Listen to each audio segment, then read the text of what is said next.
Hi, this is Real World Audio, and I'm continuing with more soldering tips.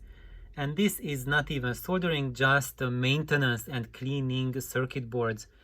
This is very useful if you have an older audio equipment, and or not just audio, any electronic equipment. Is that what you see here? We have a lot of solder joints very close together. So there's an IC on the other side. That's why we have so many of those legs here. And what you see is that yellowish, orangish coloration at those pins.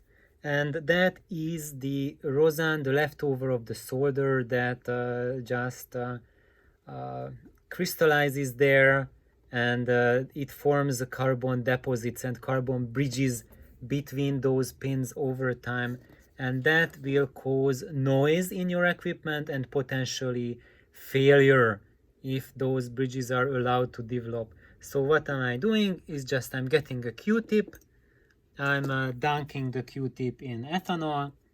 The bottle is not an ethanol bottle, but I put ethanol in it, so you can use either 90% propanol or 70% ethanol or 100% ethanol, doesn't matter, just high concentration alcohol.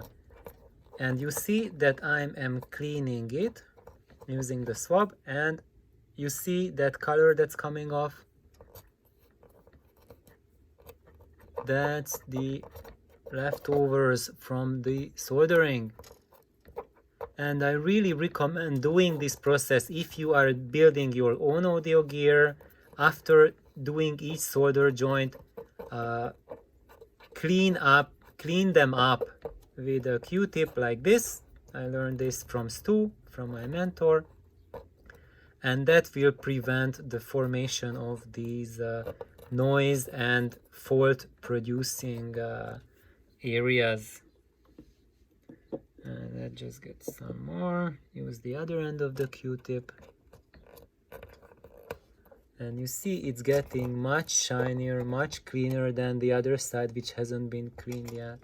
So I really recommend doing this if you buy vintage gear, open it up.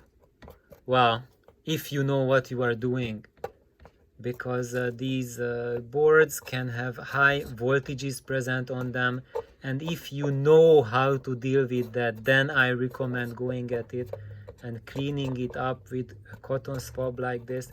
If you never opened audio gear, you are not a qualified electrician, please don't do that, because if you just touch some of these, you can get electrocuted, because even though your gear is not connected to the power, so there's no power cord attached to it, but there can be still lethal voltages present in any of the units, because the capacitors, which are these gizmos here, they do store electricity.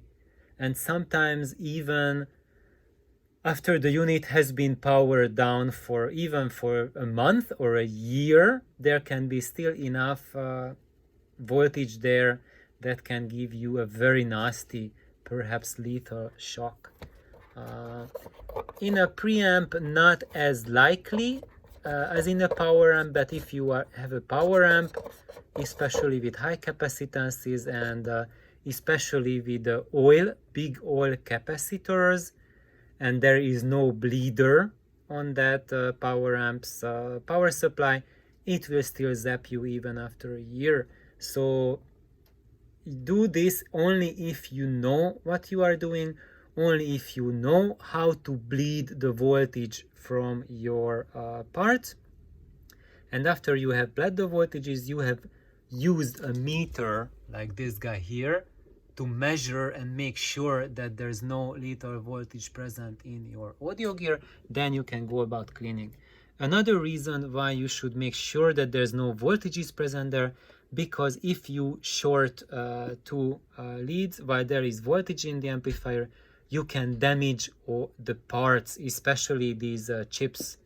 So chips and transistors are very, very sensitive little buggers, and it's not recommended to kill them, especially because after a couple of years they go out of production. And if you happen to have a 20 years old unit, then very good and very tough luck in finding replacement transistors.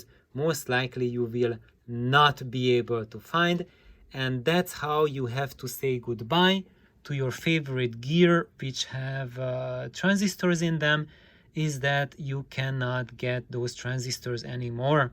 If you have vacuum tubes, look at that. Basically you can get any vacuum tube replaced today. If nothing else, we are having more and more selection every year to choose from.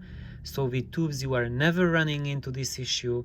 With transistors it's the sad reality, and I'm showing you here, this is a CJ-PV12, and this unit has been working before it came to me, but it's been sitting in storage for almost 10 years, and I'm confident that it can be restored, because the transistors were all working the last time it was working, and since then it just needs a recap. However, if you have a CJ preamp, I had lots of friends who had the PV5, which is the smaller brother of this amplifier, and I could not restore any of them to working condition because the transistors were dead, and even CJ does not have replacement transistors for them. So thank you anyone for watching. I hope it was helpful for everyone. Please like, subscribe, tell your friends, and be safe if you do anything, and make sure that you get proper training and you do not just start doing things just because you have seen one or two of my videos. So this is very, very important, especially if you are a kid.